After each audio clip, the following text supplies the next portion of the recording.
Hallo ihr liebe Leute, hier ist wieder der Yankee mit Let's Play Secret of Mana auf Pelzig. Und jetzt haben wir over die optionale Gebiete abgegrast von dem Gebiet. Und jetzt können wir auch in der Hauptgeschichte weitergehen und der Hauptwege folgen. So. Ups. Also was Positives beim Spiel ist definitiv, muss ich auch immer noch betonen, dass hier die Waffe-Level sehr schnell fallen. Also man braucht nicht ewig und 3 Tage wie bei Secret of Evermore, um so Waffe-Level zu kriegen, sondern dafür ist relativ fix gesorgt. Was ich eigentlich echt praktisch finde. So. Zumal die Kämpfe auch hier erheblich härter sind, muss ich sagen. Da haben wir aber auch noch kleine Nebenräume. Die sollten wir vielleicht auch mal reingucken. Oh, bis auf eine kleine Kapelle oder eventuell irgend so gruselige Sektekirche ist hier nix. Ich freue mich dann bei solcher Ruine bzw. bei solcher alter Anlage echt. Okay, das wird wohl eine Speisetafel oder so gewesen sein. Ja, da freue ich mich dann echt. War das mal eventuell früher die alte Burg und der alte Hauptsitz vom Imperium? Oder war das was Okkultes oder ist das frisch gebaut worden? Gretel und Ackermann erreichen Level 30, das ist gut. Ja, vor allem ist es ja direkt an der Bürger dran. Ich weiß nicht, ob das so sinnvoll ist, bei der Hauptstadt von einem Imperium so Ruine in der Nähe zu haben, wo lauter Zombies, Geister und so weiter rumspuken, die eventuell auch die Stadt heimsuchen könnten. Also, ich weiß ja nicht. Angsthetzer heißen die. Okay.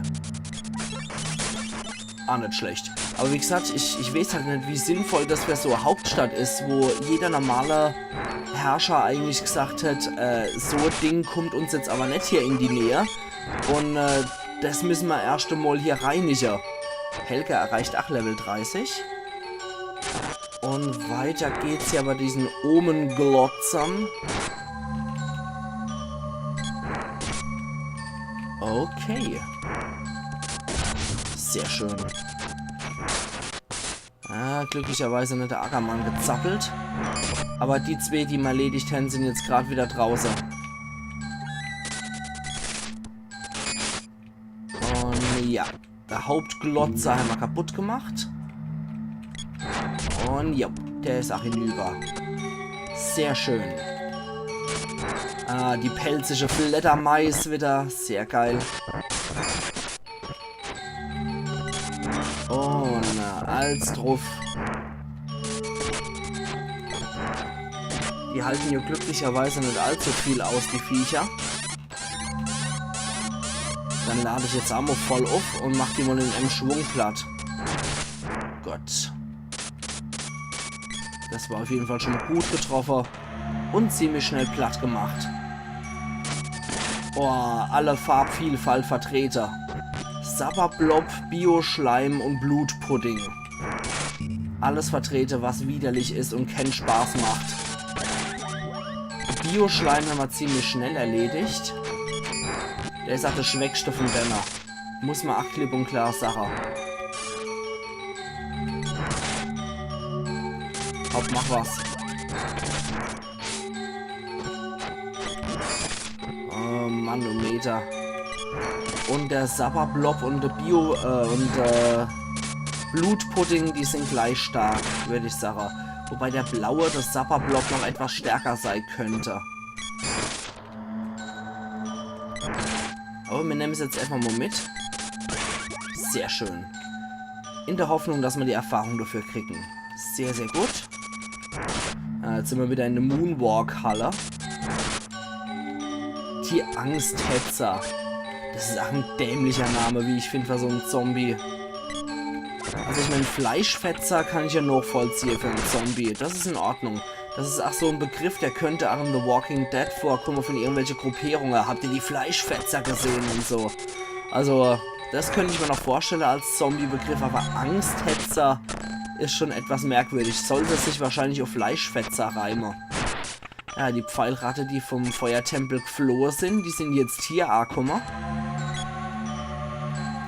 Und dann haben wir noch Fledermaus. Quatsch. Und nochmal drauf. Na egal. Die geänderte Fledermaus mache ich jetzt hier kein Fass auf. Du komm mal. Einfach mal wieder einfach in so einen, ja,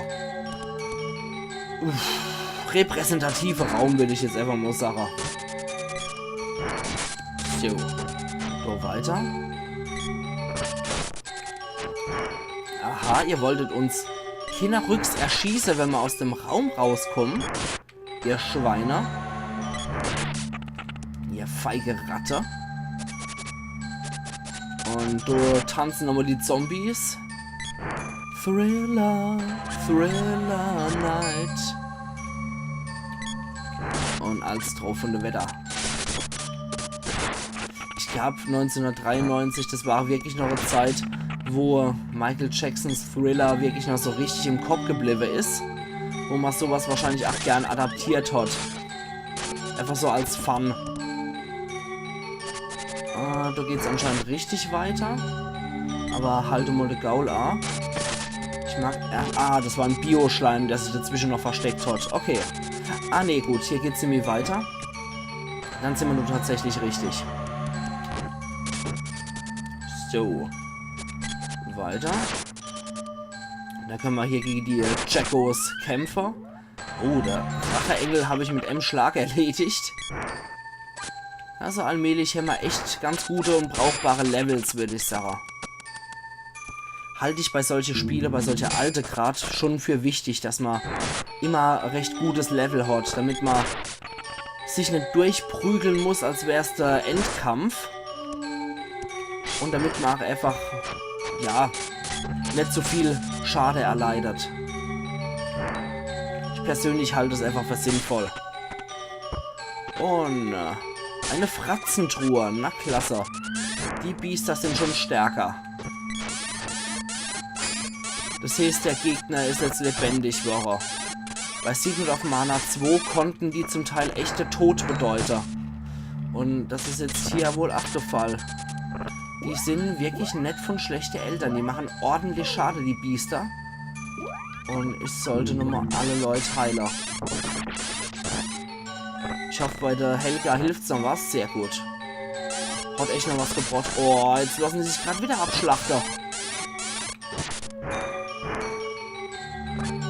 Oh, scheiße. Da müssen wir Lebenswasser verschwenden. Und das eigentlich wirklich Verschwendung, weil die Kreatur gibt es ja eigentlich hier gar nicht. Die ist so zappelzapp, zip-zapp, bewusstlos am Boden. Okay. Gegner hat sich verdrückt. Fratzenwand hat verwandelt. Heinz ist gezappelt. Ja, die hat wohl die Schnauze voll gehabt hier, die Fratzentruhe von uns. Sieht wohl aus, als müssten wir die relativ fix erledigen. Ups. Okay, du ist noch sowas. Dann gehen wir wieder hoch. Ja, glücklicherweise ist der Gegner weg. Weil die Fratzentruhe, die sind echt schon ziemlich heftige Gegner. Wie ihr gesehen habt. Bei Secret of Mana 2 ist es auch immer noch der Fall. Da können die teilweise echt Tod bedeuten. Gerade wenn man nicht so drauf vorbereitet ist wie hier. Okay, da sind jetzt überall Stachler erstmal im Weg. Und die können wir auch trotz Axt nicht entfernen, diese Stacheln. Die hampelt wieder episch in der Luft rum. Und lässt sich zappeln. Meine Güte. Hopp, als drauf, Helga. Trau dich. Gut. Schade, kann ich leider nicht drauf addieren. Und Gretel nur genug dran. Jawohl, 323, das ist richtig gut. Hat dafür noch ein Level kriegt und der Ackermann genauso. Okay, da geht's einfach nur ins Leere. Das heißt, wir müssen sowieso da runter. Da geht's auch. Okay, da geht's genauso runter. Und dann müssen wir da entlang. So. Da rum. Oh, da haben sie schon arg geschwirrt, die Fledermais. Und... Uff. Immer dieses blöde Rumgehampel in der Luft. Noch einmal. Der Heinz ist ja noch verbrüht. Der Witterdunnerkeitel. Nur wegen seinem Feueratem. Gut, Annie von der Fledermeister ist geplatzt. Die Zwett 8. So, bevor die Helga noch ein Level kriegt. Ein A-Level kann hier wirklich entscheidend sein. Gehen wir nochmal in den Raum. Aha. Da ist was Bloppiges. Schieben wir mal weg, die Kerle. Seltsames Geräusch. Das heißt, wir haben hier offenbar alles richtig gemacht. Und sollten nochmal zurückkehren. So, jetzt aber weg von dem Blob. Upsala. Gehen wir jetzt hier hoch. Ja, und da unten hat sich auch schon was bewegt. Das ist schon mal nicht schlecht zu wissen. Weil das ist dann unsere nächste Anlaufstation. Patsch. Ohne Rums. Und Bums. Und noch einmal. Blödes Vieh. So. Ja. Können wir hier drüber zockeln? Vielleicht ist der erschienen. Ja, so ganz spontan. Das kann wohl passieren. Vor allem, wenn man auf Schalter drückt. Halte mal den Gaul an. Halte mal den Gaul an. Ich mag mal nochmal noch over.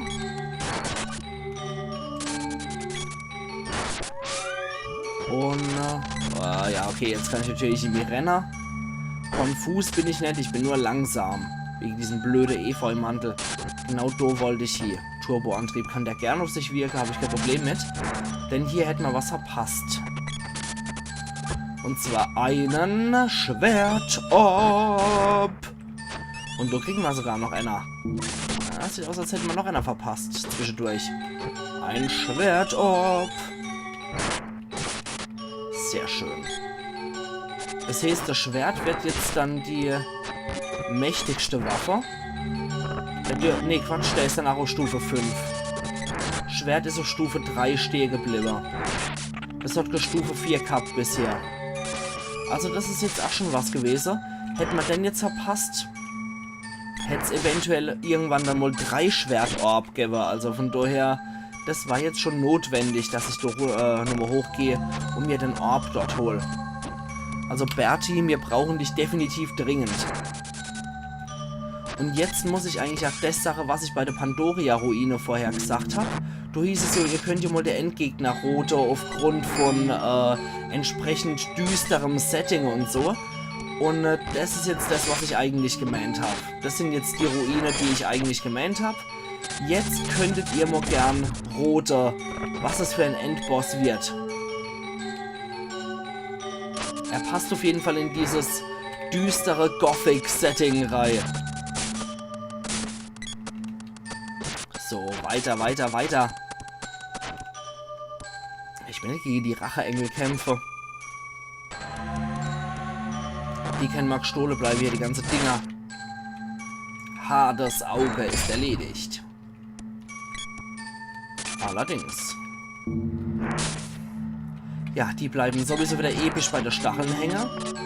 Eine Glutgranate auf Level 5 kriege ich ab. Zieht glücklicherweise nicht so viel ab. Unser Zauberabwehr ist gut, unsere Levels sind hoch.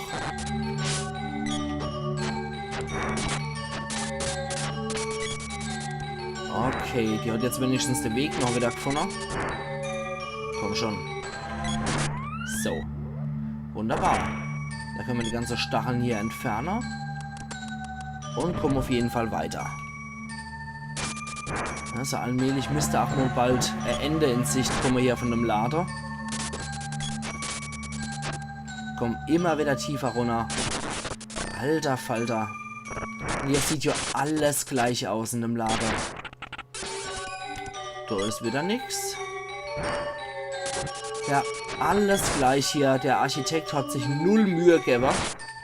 Und genau wie in Pandoria. Also schäme soll er sich. Nur dass der Boden hier violett ist. Ich weiß nicht, war der in Pandoria nicht auch violett? Ich glaube, der war nur eine andere Farbe. Und ein bisschen war die Raumaufteilung anders, aber trotzdem, also Man merkt auf jeden Fall, dass es so eine selbe Kultur stammen soll. Upp, jetzt hat der nochmal so Ding gebärt. 2 sogar. Und als drauf aufs Ach. Sehr schön. Wunderbar. Dann haben wir hier nur noch der uns im Weg steht. Und dann geht's zum Endgegner. Yes, ist wieder so einer? Wann kommt dann endlich der nicht mehr? Gewitter Dunnerkeidel noch einmal. Da habe ich das ja vollkommen falsch im Kopf. Warte mal. Höllenmauer. Das andere war die Fratzenwand und das ist jetzt die Höllenmauer. Und gegen was ist sie schwach? Laterna. Okay, Laterna haben wir aber noch nicht. Dann scheint es wohl eine dunkle Kreatur zu sein, hier die Mauer. Weil Laterna ist immer nur gegen Untote und gegen bösartige Kreaturen hilfreich. Eieieiei. Das ist die Lichtpatronen-Laterna. Die lernen wir auf jeden Fall auch noch kennen. So viel kann ich versprechen. Bleinova. Alter. Heinz ist konfus. Nix so. Er ist nur lahmarschig. Also ich würde sagen, auf die Wand können wir auf jeden Fall auch nochmal ordentlich drauf haaren. Auf die Aare da. Nicht nur aufs eigentliche in der Mitte. Lebensdünger Level 5. Verdammt nochmal. Überraschung. Okay, das Aare ist wieder Schlosser. Sehr schön. Das habe ich noch drauf grusen können. Lebensdünger Level 5. Noch einmal drauf. Das schließen wir mal ganz schnell wieder, das Ach, mit seinem blöden Zauber. Na, das könnten wir auf jeden Fall nochmal bekämpfen, das Ach hier. Anscheinend sind wir alle immun gegen die Überraschung. So, da nochmal drauf. Dann kann die auf jeden Fall kein ätzende Zauber mehr wirken die ganze Zeit. Ja, jetzt sind die beiden Aare schon mal dicht. Ey, wie verschleppt er mich dann? Höhle in. Okay, warum auch nicht? Dasselbe jetzt mit ihr. Höhle in. Der wollte sie in die... Der wollte sie in die Wand verbacken, der Widerling. Ja, auch mit einer blöde Höhle in. Wir brauchen Kraftwasser. Und dann würde ich sagen, wir lassen auf jeden Fall auch nochmal unsere Patrone agieren. Die müssen ja irgendwie aufleveln. So. Los Elektra nochmal drauf. Sehr schön. Helgas Zauberlevel ist gestiegen. Elektra erreicht Level 1. Die hat anscheinend nicht so viel gebraucht. Rocky können wir nochmal drauf jagen. Ja, der bringt ein bisschen mehr.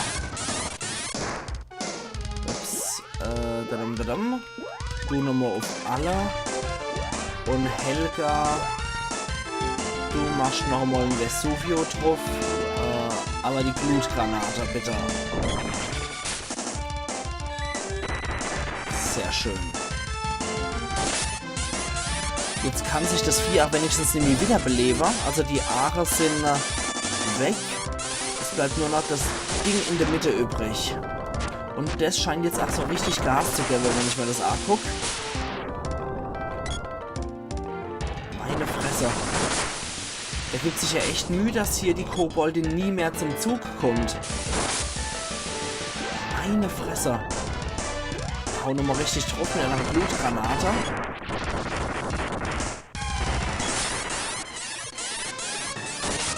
Ja, das hat jetzt leider nicht so viel gebracht. Aber wenigstens der Angriff ist durchgegangen.